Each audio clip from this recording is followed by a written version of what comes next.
बिहारी यमुना प्रिया वनचारी जय राधा माधव कुंज बिहारी जय राधा माधव कुंज बिहारी।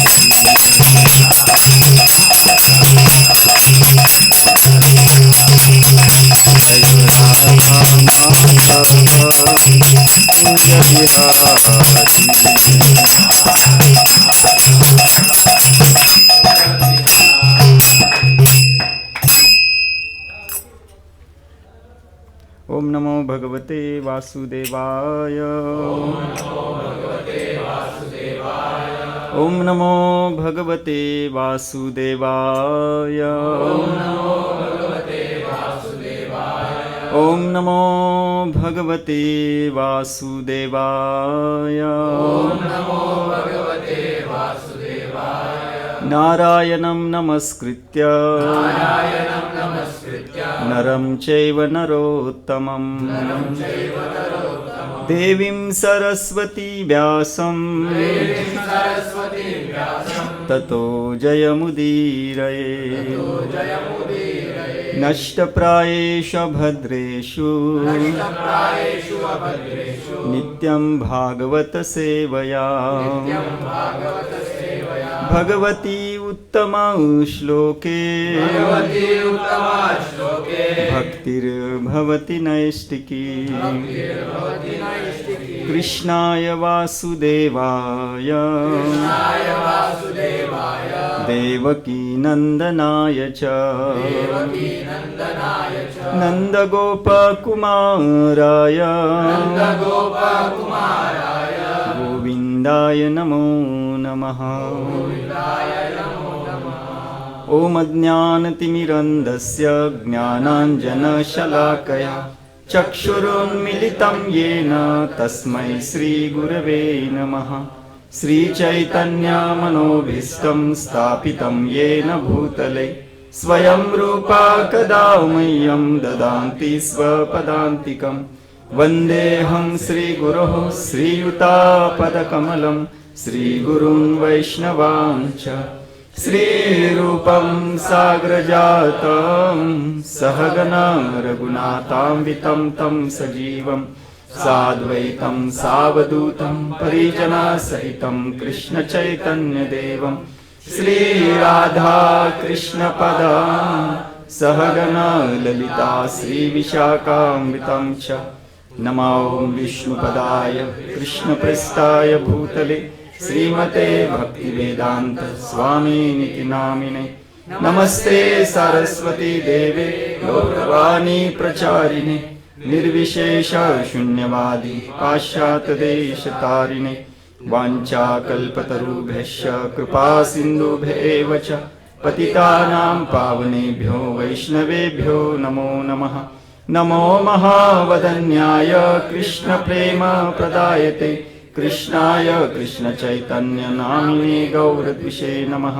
पञ्चतत्त्वात्मकं कृष्णं भक्तरूपस्वरूपकं भक्तावतारं भक्ताख्यं नमामि भक्तशक्तिकं।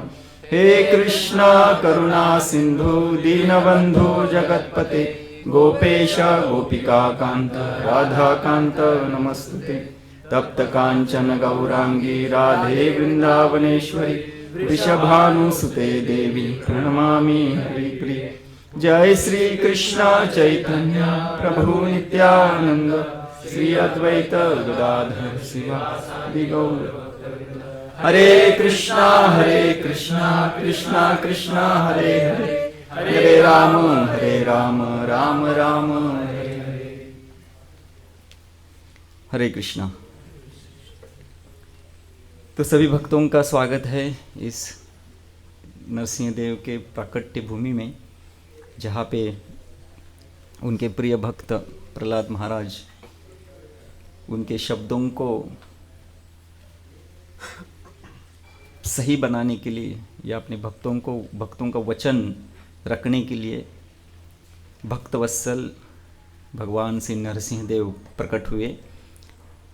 तो ये धाम है जहाँ पे उनका प्राकट्य स्थान है। और हम आज जिस भी जहाँ पे भी हम ये अलग अलग जो नरसिंह भगवान का जो स्थान देख रहे हैं, तो ऐसा कहा जाता है, मतलब यहाँ के जो लोकल जो संत थे जिनको कहा जाता है कि अलवार,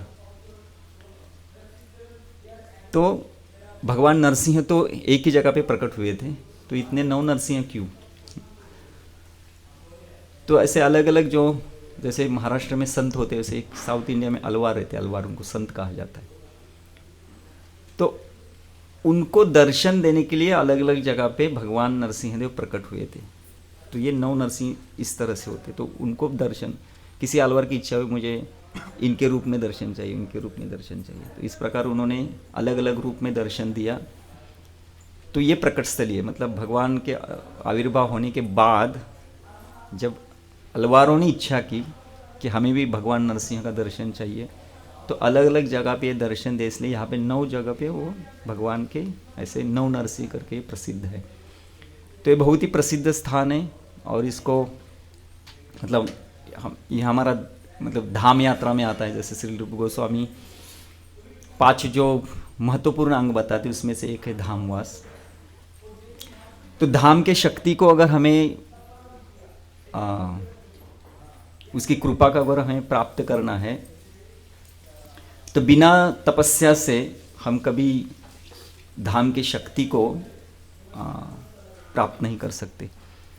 इसलिए जब भी हम धाम में जाते हैं ना, तो माया ने भयंकर रूप से हमें क्लेश देने का उनका प्रयास रहता है, समझ रहे?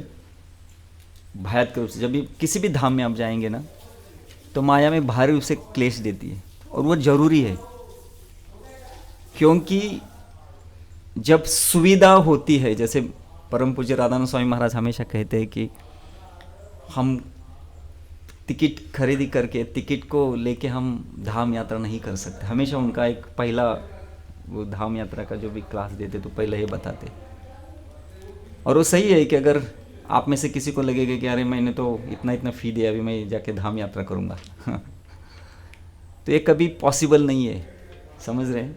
आप कितने भी बड़े हो, आप पैसे से धाम यात्रा नहीं कर सकते। और धाम को अगर रिवील करना हो, धाम को अगर प्रकट करना है, तो कुछ तो वॉलंटरीली तपस्या होनी बहुत जरूरी है। जब तक हम उस तपस्या को पालन नहीं करेंगे, तब तक धाम की कृपा हमें नहीं मिलेगी।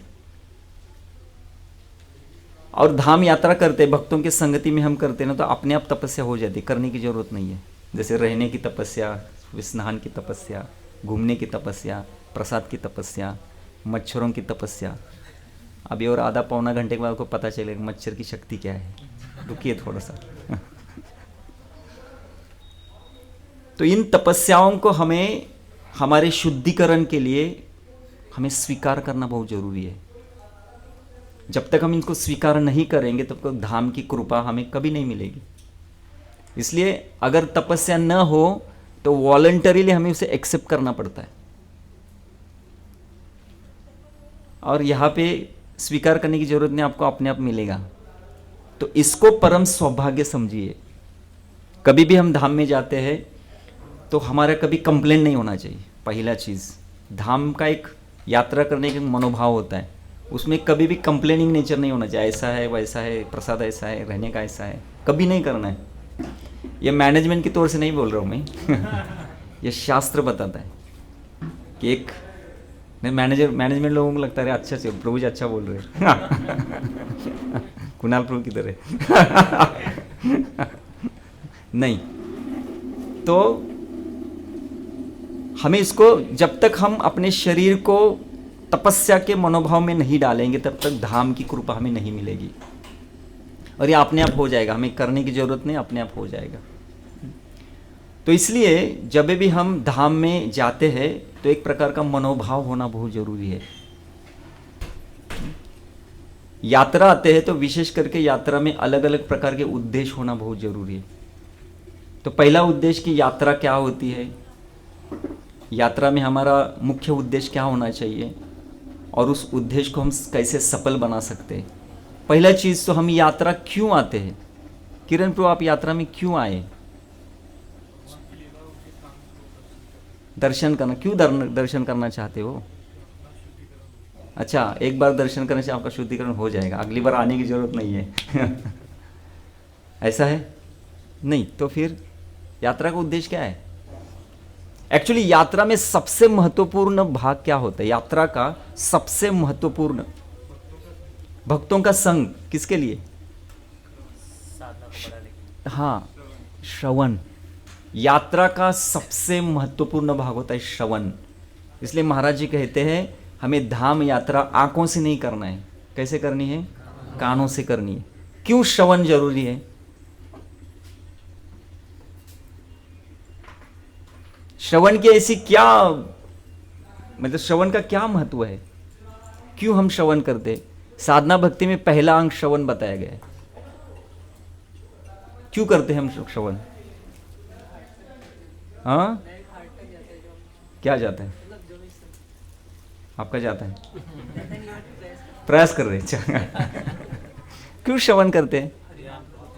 हरिनाम में विश्वास आने के लिए। हाँ, बराबर है। श्रवण हम इसलिए करते हैं कि माया का सबसे बड़ा प्लान हमारे साधकों के जीवन होता है विस्मृति देना, विस्मरण देना। सबसे बड़ा मतलब माया हमारे जीवन में कैसे कार्य करती है? बस विस्मरण देना है। क्या विस्मरण देना है? आपने जो सुना है उसको वो भुला देती है। वो माया का कार्य है। क्योंकि जब तक, समझो ना, अगर आप यहाँ पे हम जो चर्चा करते थे, मूलराम पूजी ने 2 क्लास में इतना जबरदस्त हमें बताया, पता है ना? जोर से हरि बोल बोलिए।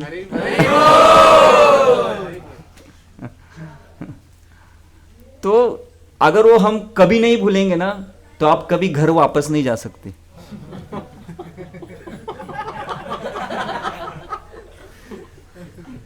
लेकिन ऐसा होगा क्या? नहीं होगा ना। क्यों? क्योंकि माया बीच में खड़ी है। आपके और मूलरामपुर के बीच में कौन है?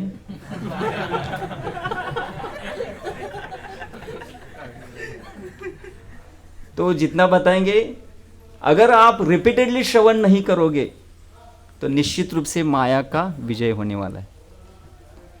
इसलिए धाम में हम जब आते हैं ना, तो हमारे जो भी कुछ सांसारिक कार्य होते हैं, सांसारिक कार्य मतलब जॉब करना, कॉलेज करना, ये सब सांसारिक कार्य है। उनको भूल के, उनको भूलना है। जब तक हम धाम में रहते हैं उनको पूर्ण रूप से भूलना है। और यहाँ पे आके अपने जीवन के उद्देश्य को समझना है कि मैं क्यों मनुष्य हूँ, या मेरे मनुष्य जीवन का क्या उद्देश्य है। इसके लिए साधुओं के संगति में हमें आके मनुष्य जीवन के उद्देश्य के लिए, वो उद्देश्य क्या है इसके बारे में सुनना होगा। और देखिए, आज हम मतलब शाम के जो क्लास होंगे, इसमें हम विशेष करके प्रहलाद महाराज जी ने जो अपने सहपाठियों को जो शिक्षाएं दी है उनके बारे में हम चर्चा करने वाले।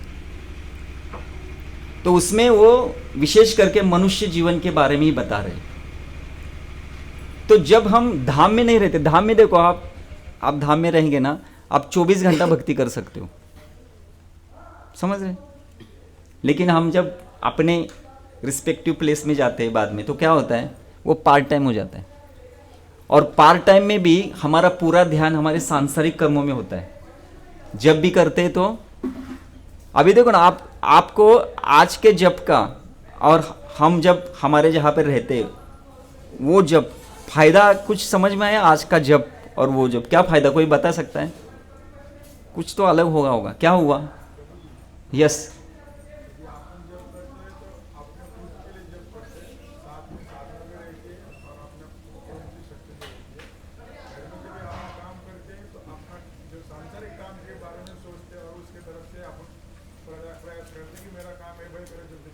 हाँ, तो जल्दी जल्दी माला खींचते हैं, जल्दी नीचे नीचे जा जाऊँ, लेकिन मुझे जाके क्या सांसारिक कार्य करना है। धाम में ऐसा होता नहीं है। धाम में हम पूर्ण रूप से, क्योंकि यहाँ पे शुद्ध भक्ति की जो पोटेंसी है, उस पोटेंसी के अंदर, धाम के शक्ति के अंदर, सत्संग के अंदर, भक्तों के संगति के अंदर हम रहते हैं, तो हमारा पूरा फोकस होता है कि हमें अच्छी भक्ति करनी है। समझ रहे? तो जब यात्रा हमें क्यों करनी चाहिए? यात्रा हमें इसलिए करनी चाहिए कि यात्रा में आके हमें थोड़ा सा अपने सांसारिक कर्मों से अलग रहते हुए हमारे मनुष्य जीवन का मुख्य उद्देश्य क्या है उसके बारे में सोचना, और वापस जाने के बाद उसके ऊपर कार्य करना, और इसके लिए श्रवण बहुत जरूरी है। और यहां पे आके जिन जिन स्थलों को हम देखते हैं उनको मोबाइल में कैप्चर नहीं करना है। एक दूसरा मोबाइल है, कौन सा, हार्ट वाला, तो उसका क्लिक कहाँ पे है, इधर है, क्लिक ऐसे आँख हो गए, उसकी जो छाप है यहाँ पे उठनी चाहिए। और हमारे आचार्य कहते हैं जब हम हाइयर लेवल पे जब भक्ति करेंगे ना, हाइयर लेवल पे, अभी हमारा लोअर लेवल चल रहा है, लेकिन हमारे आचार्यों ने ऐसा दिया है कि जब हम उच्च स्तर का भक्ति करते हैं ना, तो हमारी रोज की साधना है ना, हमें एक्चुअली हमें धाम में बैठ के हमारी साधना करनी चाहिए। रोज की साधना कहाँ पे बैठ के करनी चाहिए, धाम में बैठ के करनी चाहिए। इसका मतलब हमें रोज धाम में होना चाहिए, लेकिन ये नहीं हो सकता, पॉसिबल है क्या, नहीं है। तो उसके लिए हमारे आचार्य कहते हैं इसलिए धाम में जाओ, धाम के चित्र को अपने हृदय में उसको छाप करो, और जब आप साधना करते उसको स्मरण करो और मन में रखो कि मैं अभी आहुबिलम में हूँ, मैं मायापुर में हूँ, मैं वृंदावन में हूँ। ये ध्यान करते हुए उसको ब्रजवास कहा गया है, उसको धामवास कहा है। और ये 5 महत्वपूर्ण अंगों में से एक है धामवास, वो रोज होना चाहिए। इसलिए धाम में हम जाते हैं ताकि उस धाम के पूरे प्रदेश को हम अपने आंखों से देखते हुए अपने हृदय में उसको उतारे और जीवन भर उसको याद करें। अरे हाँ, मैं छत्रवत नरसिंह गया था, मैं योगा नरसिंह गया था, कल मैं यो नरसिंह जाने वाला हूँ, वो नरसिंह जाने वाला हूँ, तो वहाँ पे जाके मैंने क्या किया, इसको स्मरण करना, ये हमारे शुद्ध भक्ति का एक अंग है। इसलिए धाम को धामवास करते हैं, बाकी कुछ नहीं तो ये इसको अगर कैमरे में लेंगे, मोबाइल लेंगे, तो क्या करेंगे, वो स्टेटस पे रखेंगे कि हम यहाँ पे थे, ये कर रहे, वो उसको क्या, मुझे इसके बारे में ज़्यादा ये नहीं जानकारी नहीं है, लेकिन उससे कुछ फ़ायदा होगा नहीं। हाँ, आप मोबाइल में फ़ोटो रख सकते हो, ऐसा नहीं कि फ़ोटो नहीं निकालना है, लेकिन वो मुख्य उद्देश्य नहीं है। मुख्य उद्देश्य फ़ोटो यहाँ निकालना है। तो धाम में रहते हुए सांसारिक कर्मों से थोड़ा अलग हटके हुए हमें इस अभी का जो समय है पूर्ण रूप से हमें मनुष्य जीवन मुझे किस लिए मिला है इसके बारे में सोचना है, विचार करना है, और कुछ तो यहाँ से संकल्प लेके जाना है कि मुझे जाके वहाँ पे ये करना है, तभी हमारी धाम यात्रा सफल हो सकती है। और यही मनुष्य जीवन का उद्देश्य है। देखो, यात्रा मतलब क्या होता है, यात्रा का उद्देश्य, यात्रा का अर्थ क्या होता है, यात्रा मतलब क्या है, एक जगह से दूसरी जगह पे जाना ना, बराबर है। जैसे हम पुणे से आहुबिलम आए, तो मनुष्य जीवन को भी यात्रा कहा गया है। उसकी शुरुआत कहाँ से होती है, जन्म से, और एंड मृत्यु तक, और उसके बाद में फिर दूसरी यात्रा। तो ऐसे यात्रा करते करते अभी तक आए हैं। और मनुष्य जीवन क्या बोल रहा है, मनुष्य जीवन का उद्देश्य क्या है, यात्रा को खत्म करो और कौन सी यात्रा ज्वाइन करो हाँ, वैकुंठ यात्रा, बराबर है ना। तो इसकी तैयारी कब हम करेंगे, उसकी तैयारी करने के लिए हमारे पास समय तो होना चाहिए। एटलीस्ट हमें पता होना चाहिए कि उस यात्रा के लिए क्या क्या लगता है। इसलिए धाम यात्रा जब हम करते हैं तो धाम की यात्राओं में हमें पता चलता है कि मनुष्य जीवन हमें ये जो हमारा मतलब हर एक जन्म में जन्म से लेकर मृत्यु तक की यात्रा है उसको कहाँ तो रोकना है, और एक ऐसी अलग यात्रा पे हमें जाना है जहाँ पे कोई जन्म मृत्यु नहीं है। एक शाश्वत यात्रा के लिए हमें जाना है, समझ रहे। आप अगर कॉलेज में जाओगे, कंपनी में जाओगे, तो वहाँ पे हमें ये ज्ञान नहीं मिलता, लेकिन यहाँ पे मिलता है। भले हम मंदिरों में जाते, लेकिन हम मंदिरों में जाते अलग दिन पे, जब हम वहाँ पे रहते, सत्संग करते, लेकिन सत्संग में बैठने के बाद हमारे दिमाग में वही सांसारिक कर्म चलते हैं। जब हम जप करते तो हमारा वही सांसारिक कर्म चलता है, मुझे कॉलेज जाना है, एग्ज़ाम देना है, कंपनी जाना है, बॉस का ये चल रहा है, वो चल रहा है, घर का ये काम है। जप करते तो बाह्यकारी जप है और आंतरिक हम चर्चा, हमारा विचार अलग होता है। लेकिन आप यहाँ पे प्रयास कर सकते कि किस तरह से हम पूर्ण रूप से भक्ति में मग्न हो सकते। उसके लिए हमें धाम यात्रा करनी होती है। ये धाम यात्रा का मुख्य उद्देश्य है। नहीं तो फिर वो क्या हो जाएगा, यहाँ पे आए हैं, कीर्तन तो हो रहा है, प्रसाद भी मिल रहा है, डांस भी हो रहा है, घूमना भी हो रहा है, तो वो पिकनिक हो जाएगा वो, समझ रहे। तो पिकनिक का अर्थ होता है शरीर की इंद्रिय तृप्ति, इंद्रियों की इंद्रिय तृप्ति। लेकिन धाम यात्रा उसके लिए, धाम यात्रा किसके लिए है? आत्मा की उन्नति के लिए। तो हमें पूरे 3-4-5 दिन यहाँ पे हम रह रहे हैं ना, हमें हमेशा सोचना चाहिए कि मैं मेरे आत्मा की उन्नति ज़्यादा से ज़्यादा कैसे कर सकता हूँ। जैसे एक होता है ना, दिवाली में एक बम्पर ऑफर होता है। क्या होता है वो बम्पर ऑफर? क्या बम्पर ऑफर? तो छोटे से कुछ चीज़ देने से या मुबदला देने से हमें ज़्यादा मिलता है। वैसे 4-5 दिन अगर यहाँ पे कुछ दोगे आप अच्छी तरह से, कांस्टेंट, सतत, विदाउट डिस्ट्रैक्शन, अगर आप कुछ दोगे तो निश्चित रूप से इसका फायदा ज़्यादा हो सकता है।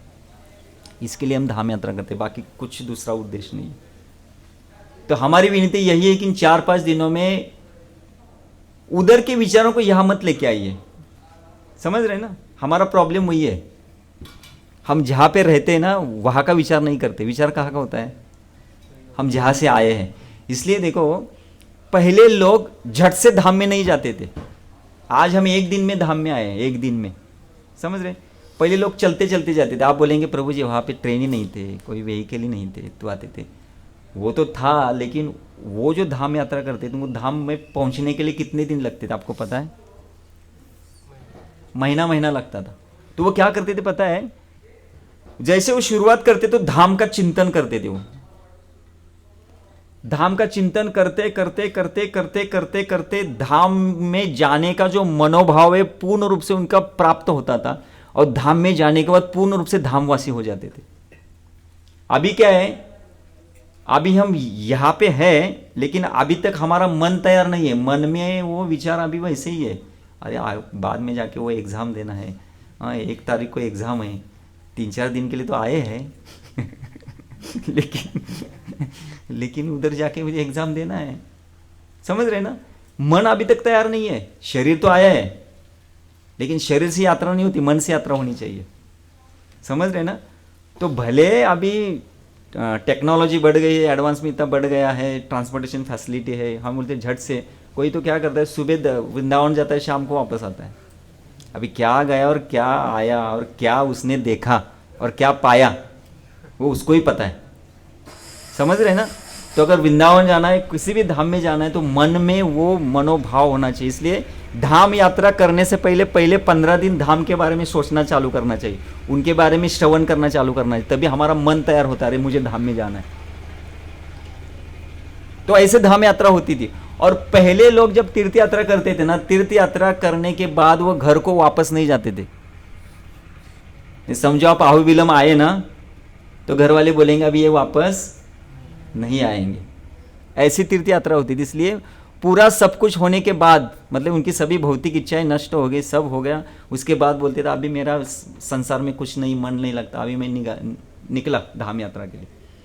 तो वो जाता था और वही अपने शरीर को त्याग करता था, और घर वाले बोलते अभी वो तीर्थ यात्रा गया, अभी वापस नहीं आएगा। इतना कॉन्फिडेंस घर वालों को भी था।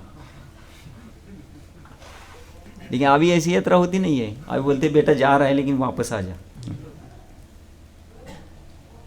तो पहले ऐसे थे। तो अभी जो हम यात्रा करते, तो यात्रा है नहीं, सिर्फ हम क्या कर रहे हैं, एक यात्रा का एक कॉपी कर रहे हैं, लेकिन वो अच्छा है। समझ रहे? वो अच्छा किस लिए? ताकि हम उधर जाने के बाद यहाँ का स्मरण हो। इसलिए 4-5 दिनों में जहाँ पे भी आप कुछ देखोगे ना, आपके हृदय में उसको धारण करने का प्रयास कीजिए। अगर ये आपने नहीं किया और सिर्फ मोबाइल में कर दिया ना, मोबाइल में और डाटा आने वाला है समझ रहे हैं ना, यहाँ पे जाने में तो वहाँ का डाटा आएगा, तो डाटा कितना देखोगे आप। इसलिए हृदय को खोलिए, हृदय को खोल के किसी भी जगह पे जाके हम दर्शन करेंगे तो हृदय खोल के दर्शन कीजिए और प्रार्थना कीजिए। जैसे आज हमने चर्चा की थी कि नरसिंह देव, प्रभुपाद जी ने हमारे जीवन में भगवान श्री कृष्ण की भक्ति है, तो नरसिंह देव की भक्ति देने की जरूरत नहीं थी, जरूरी नहीं था, लेकिन दिया। क्यों दिया? क्योंकि भगवान श्री कृष्ण की भक्ति करने से निश्चित रूप से हृदय स्वच्छ होगा, लेकिन भक्ति करने के लिए शक्ति कहाँ से आएगी? एक स्पेशल एक अवतार उसके लिए है, वह है भगवान नरसिंह देव। इसके लिए उनको भक्ति विघ्न विनाशक कहा गया। और इसलिए एक साधक को रोज नरसिंह आरती गानी चाहिए और उसका मनोभाव ये होना चाहिए कि मेरे भक्ति के अंदर जितने भी कुछ विघ्न आते हैं ना, इन सभी विघ्नों को हे नरसिंह देव दूर करो। जय जगदीश हरे। आपको क्या कहा है? आप जगदीश हो। जगदीश यानी पूरे जगत के ईश्वर, हरे हरण करने वाले हैं। तो कृपया करके भक्ति में आने वाले सभी जो मेरे विघ्न है उनको आप हरण कीजिए। ये मनोभाव है, बराबर है। मुझे बताइए हमारे साधना में क्या क्या कठिनाई आती है? यस, आलस और चंचल मन और हाँ हेल्थ इशू, हाँ अनर्थ। अनर्थ बोलते सब आ गए उसमें। हाँ, एक श्लोक है ब्रह्मभूत प्रसन्नात्मा न सोचती न कांक्षती। एक श्लोक है ब्रह्मभूत आत्मा ऑलवेज सोचती ऑलवेज कांक्षती। तो सोचती और कांक्षती में हम रह जाते, समझ रहे? तो भक्ति के लिए एक शक्ति होने की जरूरत है। जब तक भक्ति के लिए शक्ति नहीं होगी, भक्ति कैसे करेंगे हम? विशेष करके हम साधक है, हमारे हृदय में बहुत अनर्थ है।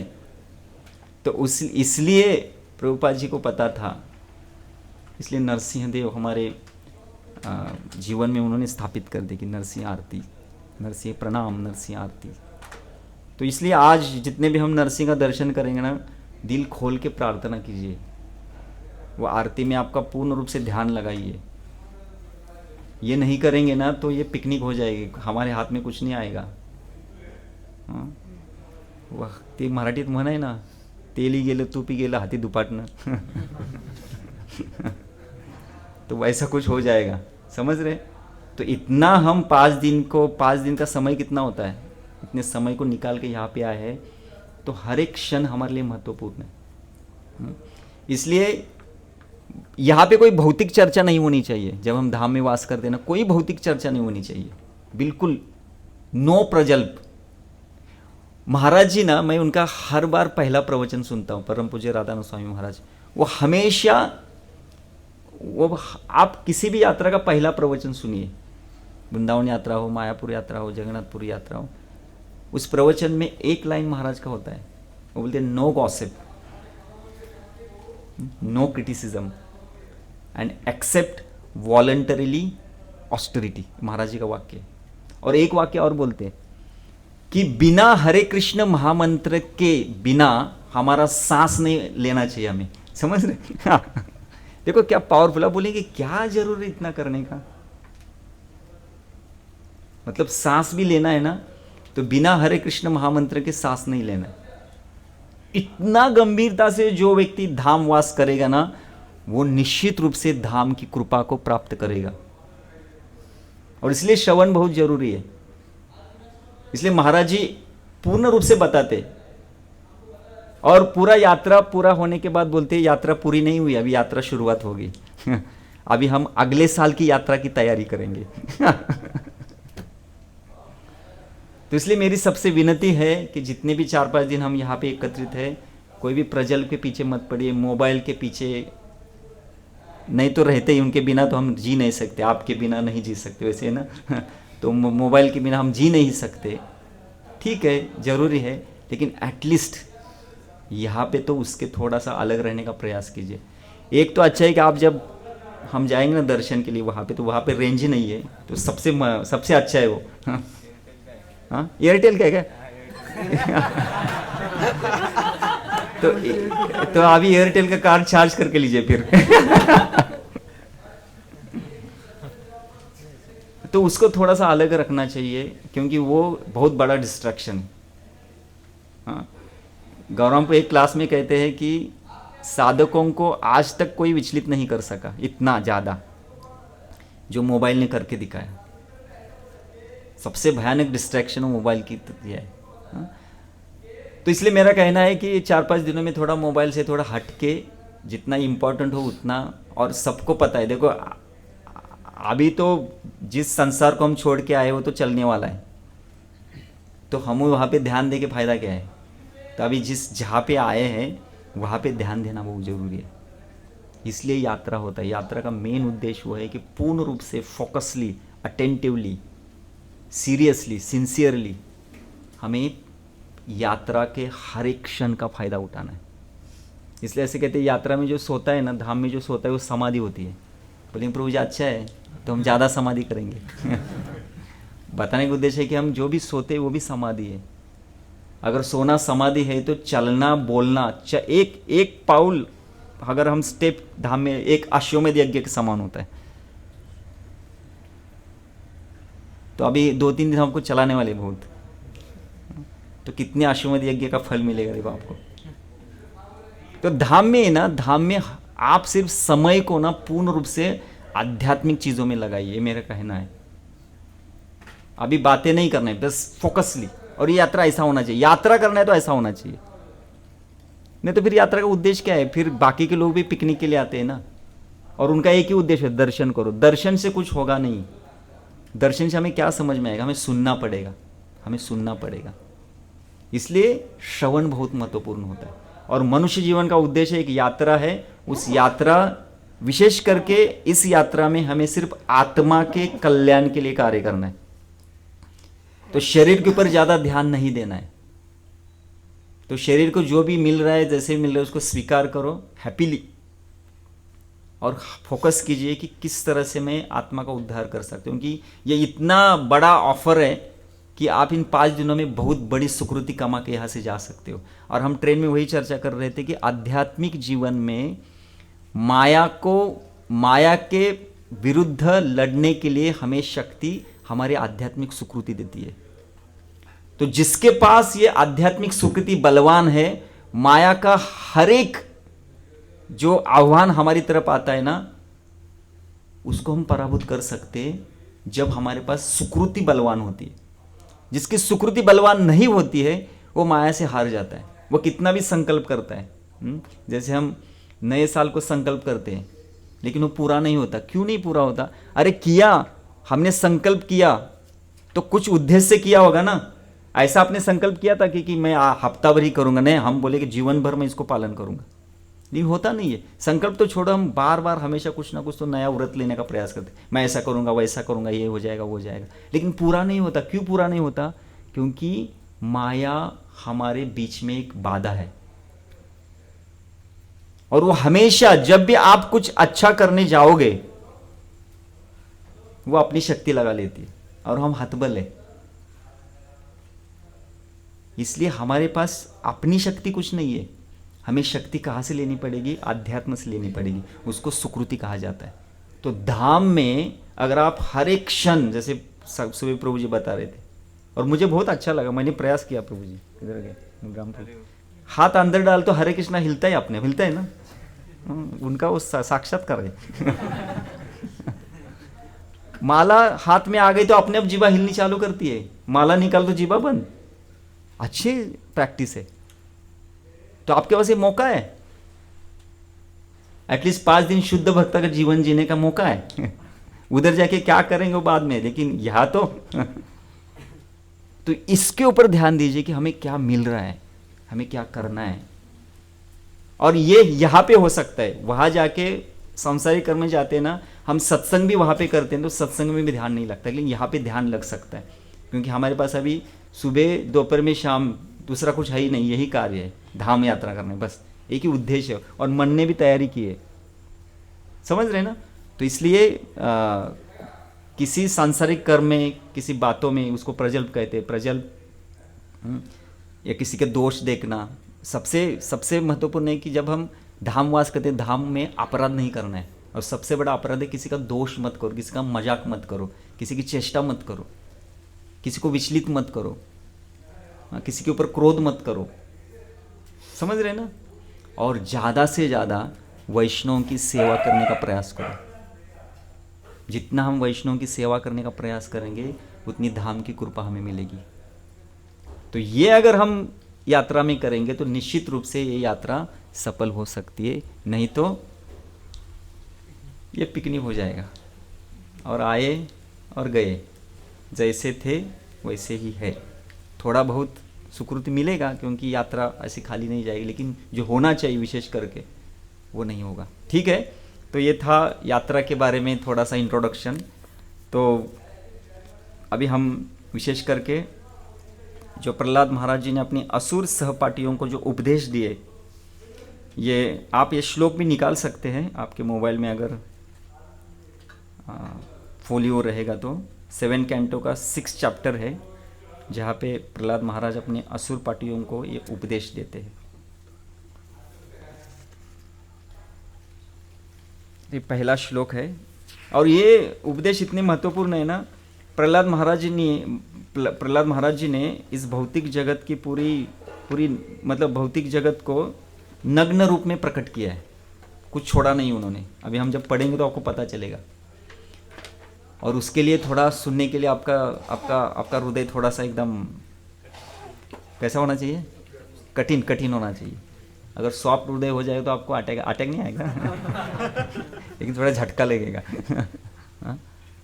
क्योंकि इतने, और देखो ना 5 साल की उम्र में 5 साल के उनके सहपाठियों को ये उपदेश दे रहे, तो हम कितने पीछे हैं। हम तो 25 साल 20 साल 25 साल 30 साल के हैं, लेकिन हमें एक उपदेश समझ में नहीं आता। लेकिन 5 साल के उनके सहपाठियों को प्रहलाद महाराज इतने स्ट्रांग, अभी जब पढ़ते जाएंगे तो आपको पता चलेगा कितने, मतलब मनुष्य और पूरा मनुष्य जीवन के बारे में साइंस बता रहे, पूरा साइंस, मनुष्य जीवन का विज्ञान, आत्म साक्षात्कार का विज्ञान पूर्ण रूप से बता रहे। ठीक है, तो मेरे पीछे पहला श्लोक दोहराने का प्रयास कीजिए। श्री प्रहलाद उवाच कौमारम् आचरेत् प्राज्ञो धर्मान् भागवतानिह दुर्लभं मानुषं जन्म तदपि अध्रुवम् अर्तदम्। श्री प्रहलाद उवाच कौमारम् आचरेत् प्राज्ञो धर्मान् भागवतानिह दुर्लभं मानुषं जन्म तदपि अध्रुवम् अर्तदम्। श्री प्रहलाद उवाच कौमारम् आचरेत् प्राज्ञो धर्मान् भागवतानिह दुर्लभं मानुषं जन्म तदपि अध्रुवम् अर्तदम्। तो प्रहलाद महाराज श्लोक में कहते हैं कि पर्याप्त बुद्धिमान मनुष्य को चाहिए कि वह जीवन के प्रारंभ से ही, अर्थात बाल्यकाल से ही अन्य सारे कार्यों को छोड़कर भक्ति के कार्यों के अभ्यास में इस मानव शरीर का उपयोग करे। यह मनुष्य शरीर अत्यंत दुर्लभ है और अन्य शरीरों के भांति नाशवान होते हुए भी अर्थपूर्ण है, क्योंकि मनुष्य जीवन में भक्ति संपन्न की जा सकती है। यदि निष्ठापूर्वक किंचित भी भक्ति की जाए तो पूर्ण सिद्धि प्राप्त हो सकती है। तो बहुत ही सुंदर रूप से ये पहला श्लोक है, तो इसके बारे में थोड़ा सा हम चर्चा करने का प्रयास करेंगे। तो इस श्लोक में मनुष्य जीवन के बारे में, मनुष्य जीवन का महत्व दिया गया है और मनुष्य जीवन को हम कहाँ पे उसको लगा सकते, इसके बारे में प्रहलाद महाराज बता रहे हैं। तो पहले वो बता रहे हैं कि ये मनुष्य जीवन बहुत दुर्लभ है। दुर्लभ का अर्थ क्या होता है?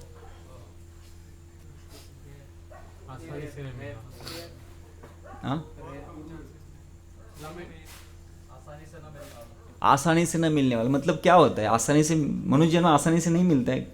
क्या पीछे उसके क्या कौन सा साइंस उसके पीछे? आसानी से नहीं मिलता। 84 लक्ष योनि घूमने के बाद मनुष्य जीवन मिलता है? नहीं मिलता। मिलता है? नहीं मिलता। तो कब मिलता है?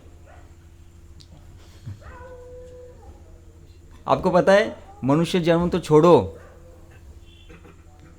किसी भी योनि में हमें अगर शरीर प्राप्त करना है, किसी भी योनि में, मच्छर योनि हो या सुअर की योनि हो, बंदर की योनि हो, गधे की योनि हो, अश्व की योनि हो, घोड़े की योनि हो या मनुष्य की योनि हो, किसी भी योनि में एक शरीर प्राप्त करना बहुत दुर्लभ है। क्योंकि ऐसा कहा जाता है जब पुरुष स्त्री के गर्भ में जब वीर्य स्थापित करता है तो एक वीर्य में, ऐसे एक वीर्य में कितनी आत्माएं होती पता है आपको? कितना? हाँ, मिलियंस ऑफ मिलियंस आत्माएं उस वीर्य में रहती है। और कितनी आत्माओं को उसमें से शरीर मिलता है? सिर्फ एक। बाकी के कहाँ गए? वो मलमूत्र में जाके वो जमीन में फिर से जाती है।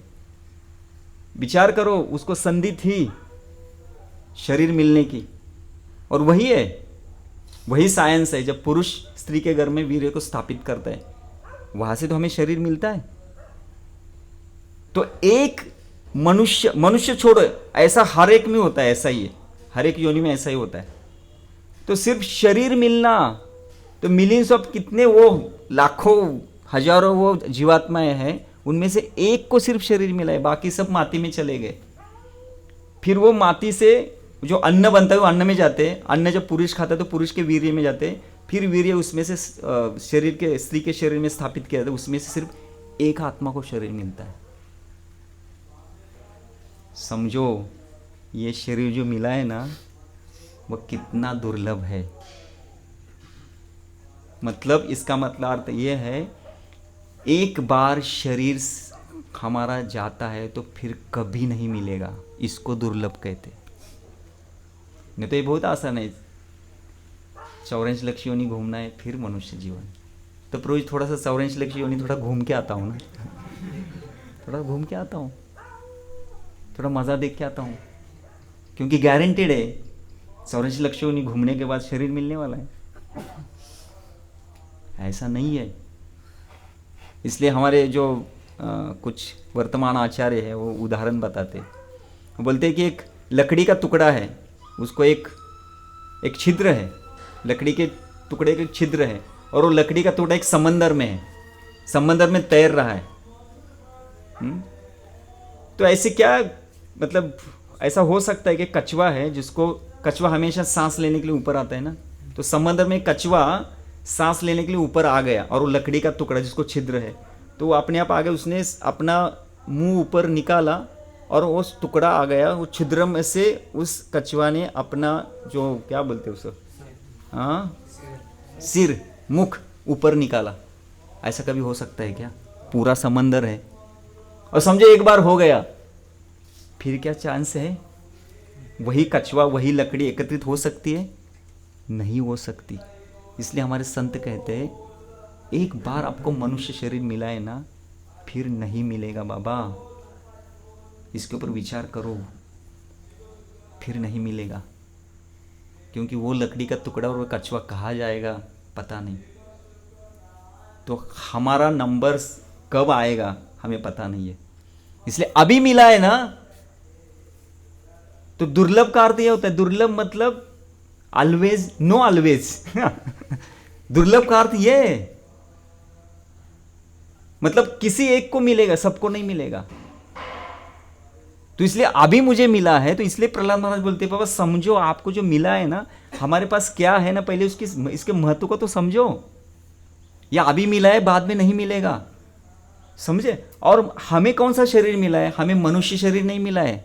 हमें कौन सा शरीर मिला है? हमें मनुष्य के अंदर एक भक्त का शरीर मिला है। वो तो नामुमकिन है बात, मतलब फिर से मिलना, मतलब मनुष्य का शरीर किसी और योनि में शरीर मिलना दुर्लभ है, उसमें से मनुष्य शरीर मिलना दुर्लभ है, उसमें भक्त का शरीर, मतलब भक्ति कर रहे हैं हम लोग। तो इसलिए ऐसा कहा गया है यहाँ पे कि ये मनुष्य जीवन बहुत दुर्लभ है। बहुत मतलब अगर एक बार मेरे हाथ से गया ना, एक बार मेरे हाथ से गया ना, मुझे फिर नहीं मिलेगा। ये जब तक आप समझ के नहीं लेंगे तब तक आप सीरियस नहीं हो सकते, तब तक हम गंभीर नहीं होंगे।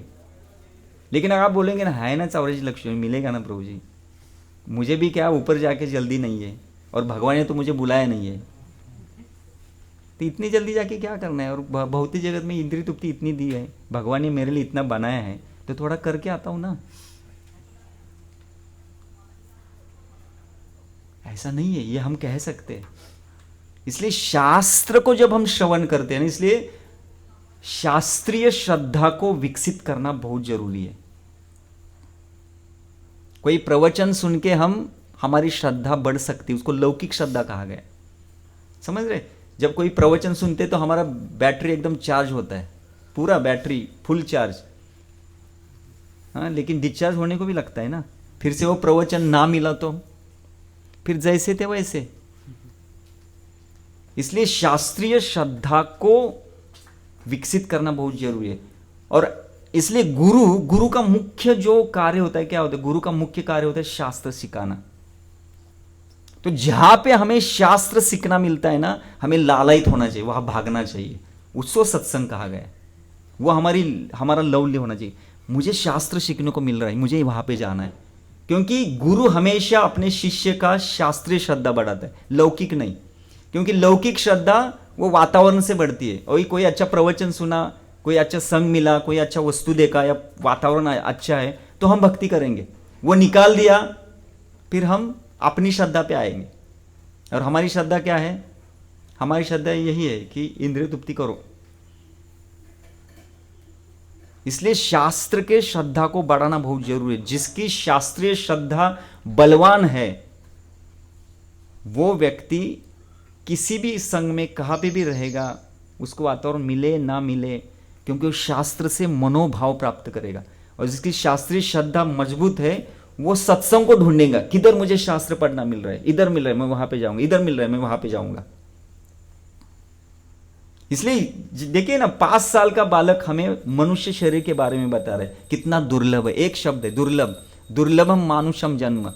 हे मेरे मित्रों, प्रहलाद महाराज कहते हैं, आपको जो शरीर मिला है, असुर शरीर, ये बहुत दुर्लभ है, लेकिन अर्थदम है। अर्थदम मतलब क्या है? उसमें कुछ अर्थ छिपा हुआ है। तो मनुष्य शरीर के अंदर क्या अर्थ, क्या दिया है? मनुष्य शरीर का उद्देश्य क्या है? किस लिए हमें मिला है? किस लिए मिला है हमें? इसमें क्या अर्थ है? हाँ हाँ, क्यों करना है हरिचिंतन? क्यों करना है? मनुष्य जीवन क्यों बनाया गया है? जंक्शन के टाइप।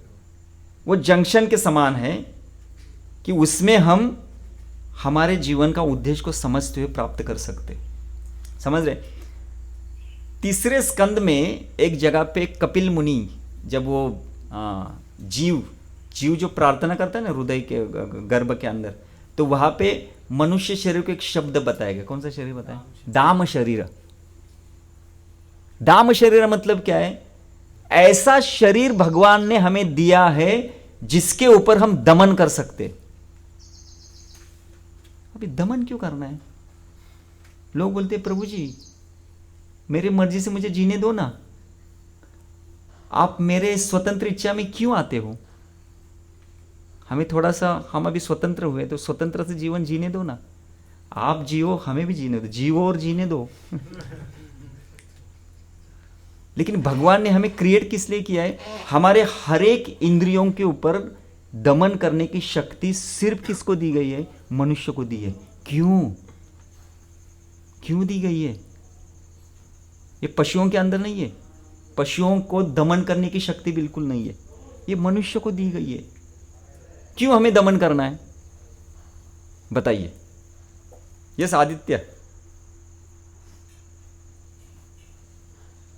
क्यों दमन करना है?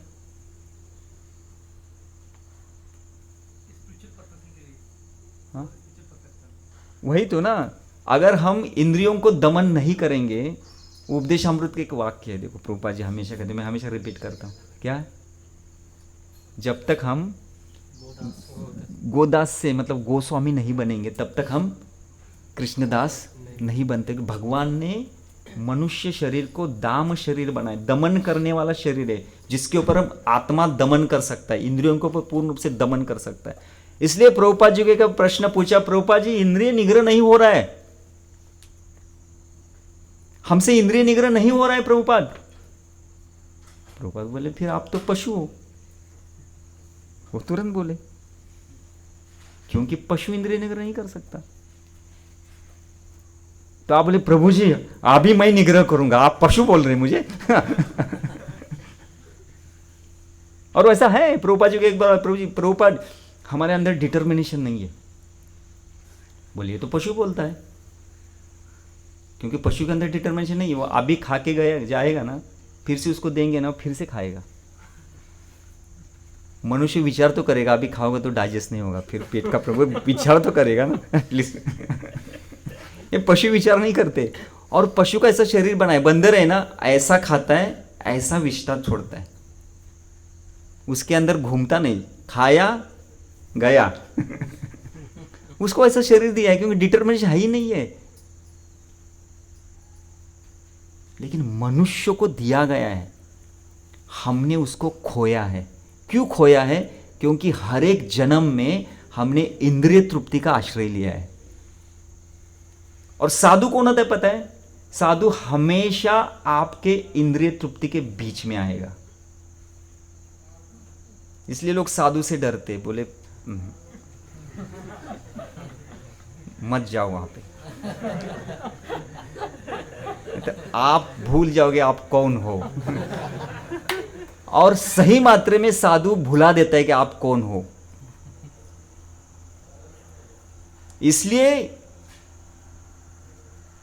उपदेशामृत में देखो, उपदेशामृत आ गया, बयान नहीं दो। उपदेशामृत में वो जो दूसरे और तीसरे श्लोक में प्रभुपाद जी दूसरे श्लोक में 6 प्रतिकूल अंग बता रहे हैं, और तीसरे श्लोक में प्रभुपाद रूप गोस्वामी 6 अनुकूल अंग बता रहे हैं। प्रतिकूल अंग क्या है? दूसरा श्लोक, अत्याहार प्रयासस्य प्रजल्प नियमाग्रह जनसंघर्ष लौलम च षड्वीर भक्ति विनश्यति। और तीसरे श्लोक में अनुकूल अंगों के बारे में बताए। कौन सा है? उत्साहात निश्चयात धैर्यात तत्तत् कर्म प्रवर्तनात् संग त्यागात सतोवृत्ति षड्वीर भक्ति प्रसिद्धि।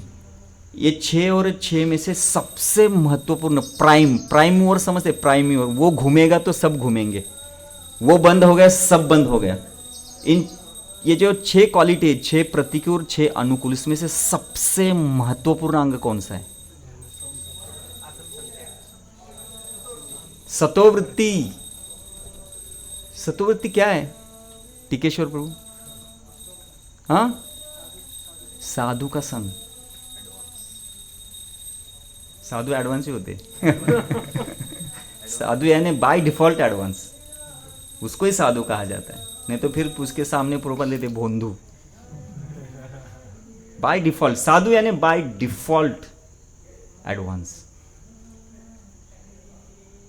तो ऐसे साधु को ढूंढना पड़े, क्योंकि वो प्राइम मूवर है, वो घूमेगा तभी आप घूमोगे। वो बंद, हमारा सब बंद। और हम क्या करते हैं? हमें कौन सा साधु पसंद है उसके पीछे जाते हैं, क्योंकि वो हमारा मानता है, उसकी बातें मुझे अच्छी लगती है, मेरी बातें उसको अच्छी लगती है। तो बोलते प्रभु जी हमारा तो हृदय एकदम जुड़ गए हैं, अभी दुनिया की कोई ताकत हमारा संबंध नहीं तोड़ सकती। अच्छा चल रहा है प्रभु जी, वो मुझे तकलीफ नहीं देते, मैं भी उनको तकलीफ नहीं देता। अरे साधु मतलब ऐसा व्यक्ति जो हमारे इंद्रिय तृप्ति के बीच में आए और बोले तू मूर्ख है, तू क्यों पड़ा हुआ है जगत में, उठ जीव जागो। तो एक आलम है ना, जीव जागो जीव जागो। वो बोल बोल के थक जाता है, लेकिन जीव कभी जागरूक होता नहीं है। तो साधु का ऐसा साधु हमारे जीवन में चाहिए जो बीच में इंद्रिय तृप्ति के बीच में आए और उसको रोके। तो सतोवृत्ति का है, सएव साधुष कृतो मोक्ष द्वार अपावृतम प्रसंगम अजरम पाशम कवयो आत्मनो विदो। तो कौन सा श्लोक है, कहाँ पे आता है ये? देवहूति बोलती है, देवहूति कपिल बोलते ना, भगवान कपिल मुनि बोलते हैं माता आपकी जो आसक्ति है ना, जो आसक्ति अजरम पाश है। अजरम पाश मतलब अगर भौतिक जगत में आप उस आसक्ति को लगाओगे ना, वो अजरम पाश है। वो कभी अजरम मतलब जिसको बूढ़ापा नहीं है, वो हमेशा यौवन है। आपको मच्छर तकलीफ दे रहे हैं क्या? नहीं। जब तकलीफ देना चालू करें मुझे बताइए, हम वहां पे रोक देंगे, ठीक है? तो वो कहते हैं कि माता, ये जो आसक्ति है, भौतिक जगत की जो आसक्ति है, ये आसक्ति हमें इस भौतिक जगत में, इस जन्म मृत्यु के चक्र में फंसाने वाली है। लेकिन वही आसक्ति, सएव साधुषो कृतो, वही आसक्ति आप एक साधु के ऊपर लगाओगे, मोक्ष द्वार अपावृत, आपके मोक्ष के द्वार खुल जाएंगे। इसलिए हमारे पसंद वाला साधु नहीं हमारे पास चाहिए, समझ रहे ना। इसलिए गुरु मीन्स हेवी, वो हेवी लगना चाहिए। आपको अगर आसान लग रहा है तो वो गुरु नहीं है। और आजकल के गुरु कैसे होते हैं, अरे है ना इतने बड़े शिष्य, उनको क्यों तकलीफ दे। गुरु ऐसे, साधु ऐसा विचार नहीं करता। साधु तकलीफ क्यों देते हैं, अच्छे मतलब उनको अच्छा लगता है इसलिए नहीं है, वो दया होता है। ये कितना दिन रहेगा इस भौतिक जगत में, इसको उठाना है। इसलिए साधु की व्याख्या क्या कहते हैं, one who cuts the knots of illusion, वो हमारे भ्रम की गांठ को काटता है, बोला छोड़ता नहीं, छोड़ने के लिए समझ जाता है। और गांठ छूटती नहीं है, छूटती है क्या गांठ, उसको क्या करना पड़ता है, काटना पड़ता है। तो काटते तो दर्द होता है, प्रभु जी तकलीफ हो रही है। अरे वो तो कटिंग कर रहे हैं ना, तो तकलीफ होगी, तो डर सहन करो ना। तो इसलिए प्रॉब्लम हमारा क्या है, प्रॉब्लम हमारा ये है कि हमारे जीवन में ऐसा साधु है, ऐसा नहीं कि साधु नहीं, साधु है, लेकिन हमारी इच्छा नहीं कि ऐसे साधु को ले। प्रभु जी नहीं, वो जमता नहीं। तो हमें ऐसे साधु चाहिए जो हमारी बात सुने, और उनको भी ऐसे चेले चाहिए वो ज़्यादा तकलीफ न दे उनको, बस मतलब वो इनके दुनिया में, इनकी दुनिया में, दोनों की दुनिया अलग अलग चल रही है बस। प्रभुपाद जी तो कहते हैं कि साल में एक बार ऐसे गुरु शिष्य एकत्रित आते, व्यास पूर्णिमा या गुरु पूर्णिमा को, और शिष्य उनको डोनेशन देता है। गुरु को लगता है मेरा साल भर का हो गया, अभी अगले साल में गुरु पूर्णिमा को मिलो अब बस। तो हमारे मनुष्य जीवन का, उसको क्या कहते हैं, टर्निंग पॉइंट। अगर मुझे मनुष्य जीवन को टर्न करना है, अगर मेरे मनुष्य जीवन को मुझे टर्न करना है, टर्निंग पॉइंट समझते हैं, हर एक के जीवन में एक टर्निंग पॉइंट होता है ना। प्रभु जी वो जो दिन था ना, वो मेरे जीवन का टर्निंग पॉइंट था। तो हमारे टर्निंग पॉइंट पे साधु खड़े होने चाहिए बस। अगर वो नहीं है तो आप कितना भी टर्न हो तो टर्न होते ही रहेंगे। तो हमारा पूरा स्वतंत्रता ना उनके चरणों में देनी चाहिए। तो साधु हेवी होते हैं, उनकी भाषाएं हेवी होती है, उनको ही साधु कहा जाए। साधु मीन्स हेवी, वो सॉफ्ट नहीं बोलेंगे, उनका धार तेज होता है, तेज। हाँ, आजकल साधु लोग बोलने के लिए भी विचार करते हैं, अरे कुछ बोल दिया। आजकल पता है कि शिष्य गुरु के ऊपर केस करते हैं। तो जो सही में गुरु नहीं होते वो बोलने के लिए डरते हैं, बोलते यार केस हो जाएगा तो क्या है होता है ऐसा। तो इतने एडवांस शिष्य आजकल है, तो पूरा प्लान करके आते हैं गुरु के पास। गुरु ने उनको प्लान देना चाहिए, शिष्य गुरु को प्लान देता है, मेरा जीवन ऐसा होना चाहिए गुरुदेव तो गुरु को अपना दिमाग चलाने की जरूरत है ही नहीं। ऐसा नहीं होता है, बिल्कुल नहीं होता है। तो मेरे जीवन का टर्निंग पॉइंट तभी हो सकता है, मेरा मनुष्य जीवन सफल तभी हो सकता है, वो दिन आना चाहिए जहाँ पे मेरा जीवन ऐसे साधु के हाथ में होना चाहिए, जो साधु, अच्छा साधु, मतलब प्रभुपाद के ढोंगी साधु नहीं, साधु मतलब जो उपदेशामृत का 5वें श्लोक में साधु की व्याख्या बताते हैं। जो 3 चीज मैंने नासिक में बताई थी, कौन कौन सी? अनन्य, निंदादि शून्य, भजन विज्ञ, यह साधु है। ऐसा साधु अगर हमारे जीवन में नहीं है तो हमारा टर्निंग पॉइंट नहीं होने वाला, बिल्कुल नहीं होने वाला। क्योंकि रूप गोस्वामी हमें क्लियर रूप से बता रहे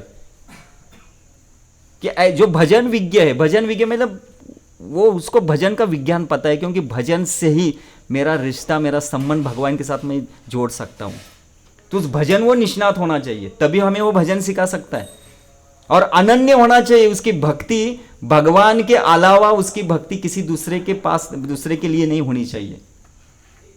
और उनके जीवन में कभी भी वो निंदा से अलग होना चाहिए, निंदा आदि शून्य। ये 3 क्वालिटी साधु के बारे में बताए। तो ऐसा व्यक्ति आपको दिखता है, हमें दौड़ना चाहिए, भागना चाहिए, तभी हमारा जीवन सफल हो सकता है। नहीं तो टर्निंग पॉइंट नहीं होने वाला, हम टर्न होते जाएंगे, घूमेंगे घूमेंगे घूमेंगे। लेकिन तो ये मनुष्य जीवन है अर्थदम, तभी हमारे मनुष्य जीवन को अर्थ है, नहीं तो फिर अनर्थ है। वो किधर टिकेश्वर प्रभु हमारे, वो भागवत श्लोक है ना, सुखदेव गोस्वामी बोलते हैं वो लोहे का भाता है। क्या है वो श्लोक पता है? याद नहीं। हाँ, वो भी सांस लेता है ना, वो भी फूस फूस करता है ना, तो वो भी सांस लेता है सुखदेव गोस्वामी, हम भी सांस ले रहे हैं ना, उसमें हमें क्या फर्क है? और क्या आगे क्या बोल रहे हैं? और कुछ है ना? आंखें, हाँ नहीं, मोर पंख के आंखें, जो पैर तीर्थ सर मंदिर नहीं जाते, वो झाड़ के पेड़ के बूंदे के समान है। तो इसलिए हमारे ये जो पहला श्लोक है ना, पहला श्लोक, इसमें से हर एक शब्द महत्वपूर्ण है। इसलिए अर्थदम, मेरे मनुष्य शरीर को मुझे अगर अर्थपूर्ण बनाना है ना, तो सबसे महत्वपूर्ण है मुझे साधु को ढूंढना होगा। समझ रहे? तो इसलिए मैं आपको कल, अभी हम जाएंगे, मच्छर आ रहे हैं, हाँ, और आपका डिस्टर्ब वहाँ पे जा रहे हैं, हाँ, तो हम कल चर्चा करेंगे। मैं आपको ऐसे 8 स्टेजेस बताने वाला हूँ। अगर आपको लगता है कि मेरे मनुष्य जीवन को अर्थदम बनाना है, अर्थदम, उसमें अर्थ डालना है, क्योंकि प्रहलाद महाराज बोलते हैं ये दुर्लभ है, अध्रुवम मतलब ये मनुष्य शरीर शाश्वत नहीं है, वो कभी ना कभी तो उसका एंड होने वाला है। फिर अगर उसको अर्थदम बनाना है तो क्या करना पड़ेगा, तो कल हम चर्चा करेंगे। ऐसे 8 स्टेप्स है, अगर हमने अपने जीवन में लिए तो निश्चित रूप से हम अपने मनुष्य जीवन को अर्थदम बना सकते हैं। हरे कृष्णा। जय श्रील प्रभुपाद की जय, जय श्री नरसिंह देव भगवान की जय, जय श्री प्रहलाद महाराज की जय।